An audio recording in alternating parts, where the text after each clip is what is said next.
A cikin wani nazari kan makomar siyasar jamhuriyar Nijar da ya yi saman shafin shi na yanar gizo, Zakariya Abdurrahman yana mai cewa, ranar 21 ga watan Fabrairun shekara ta 2021, 'yan Nijar za su tabbatar da yarda da amincewarsu ga wanda za a jagorance su. Ga irin yadda lamurra suka kasance, kanuwan kowa suka waye saboda sun fahimci ko me ake nufi da siyasa a cikin tafarkin demokaradiyya, abin da ya haifar da ci gaba da bunƙasar da lamuran yau da kullum da babu wani mahalukin da za a yi musu kan haka. A Nijar al'umma ce da kanta ta lura ta kuma gane cewa makomarta na cikin hannunta, saboda ƙin yarda da ta yi da duk wani shigo-shigo ba zurfi, ballantana a yi mata wani rige-rige sakwaf ta hanyar duk wani bumbunkarin da baya aihuwar ɗa da ido. Al'ummar Nijar tuni ta gane bambamci mai yawa da ke tsakanin ɗiyan duma da kabewa.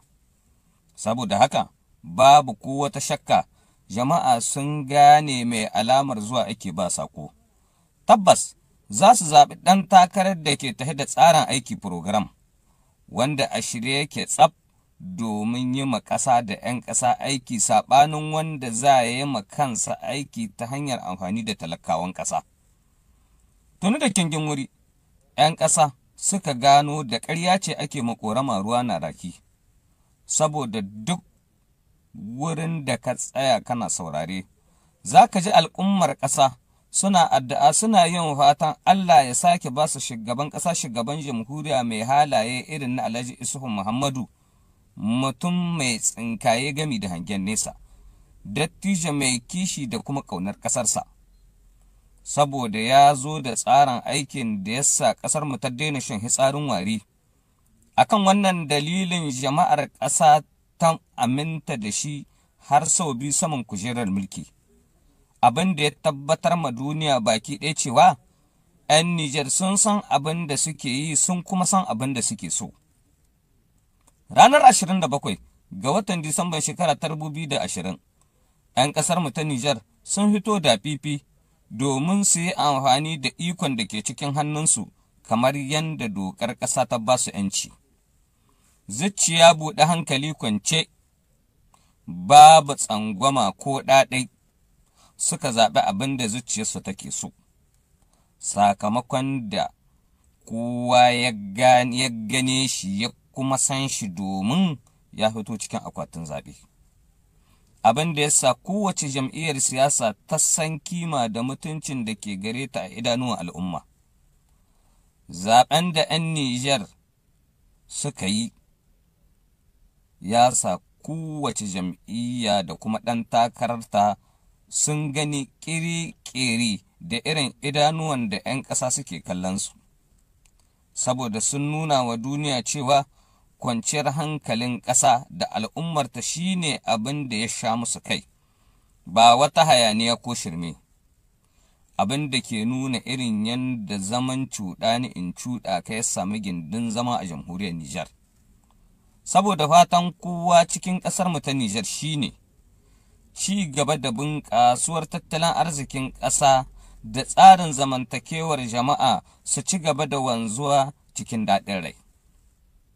Ranar 21 ga watan Fabrairun shekara 2021, har wa yau 'yan Nijar za su sake komawa zuwa wurin akwatin zaɓe saboda su yanke hukunci tsakanin Muhammad Bazoum na PNDS tarayya da kuma Muhammad Usman na RDR canji.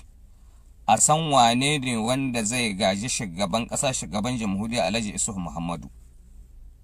Tabbas, kamar a zagaye na farko, ko a wannan karo sai an yi alliance ƙauyance tsakanin wannan da waccan jam'iyya. Ko a wannan karo, maganar 'yan ƙasa ce abin biya abin saurare, domin a ko'ina fatan zaman lahiyar ƙasa da al'ummar ta ne ake son samu. Da kuma Allah ya ƙara maimaita mana da shugaban ƙasa, shugaban jamhuriya wanda za ya aiki irin na shugaba Isuhu Muhammadu. Mafi yawancin shugabannin jam'iyyun siyasar ƙasarmu hankalinsu ya fi karkata kan mai alamar zuwa ake ba saƙo. A daidai wannan gaba, abubuwan alheri bayyana suke a fili. Bazoum ne kawai yake da illahirin abubuwan da muka ambata can farko, waɗanda a sanadiyarsu ayyukan alherin da shugaba Isuhu Muhammadu ya aiwatar cikin ƙasarmu ta Nijar za su dawwama su kuma ci gaba da kasancewa. Nijar ta shiga cikin sahu domin ita ma ta taka rawar gaban hanci. Muhimmin zance mafi inganci shi ne a taƙaice dai, ‘yan Nijar ne ke da zancen ƙarshe, saboda ijiya mudu ce, kowa za ya lura da irin yadda ƙauyance mafi muhimmanci zai kasance. A cewar marubucin wannan sharhi Zakariya Abdurrahman, mawuyacin abu ne al'ummar ƙasa su yi zaɓen tumin dare. Tabbataccen zance za su zaɓi shugaba Muhammad Bazoum domin ci gaban ƙasarmu ta Nijar. Dattijantaka da son ƙasa da yi mata fatan zaman lafiya, nasara ta samu cikin jamhuriya, ‘yan ƙasa su yi tarayya domin ingancin fasaharsu ya yi tasiri kan jama'ar ƙasa cikin gaskiya da adalci, shi ne babban abin da mafi yawancin shugabannin jam'iyyun siyasa za su maida hankali domin ƙulla sabon ƙauyanci.